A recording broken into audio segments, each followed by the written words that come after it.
Sabrina, are there other questions that came through that you want to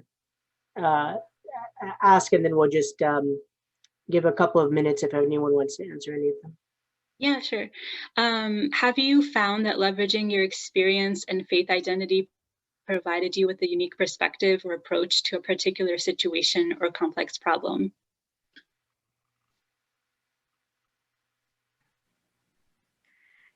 Yeah. So sorry, was somebody else going to come off mute? No, Okay. go ahead. Great. So the answer is yes. I think this is a really great question. I think on one level, it's just kind of coming from a faith background, right? And particularly like the Muslim faith. I think I'm pretty also cognizant of what's happening in other people's lives around me. So I think about it in the workplace a lot.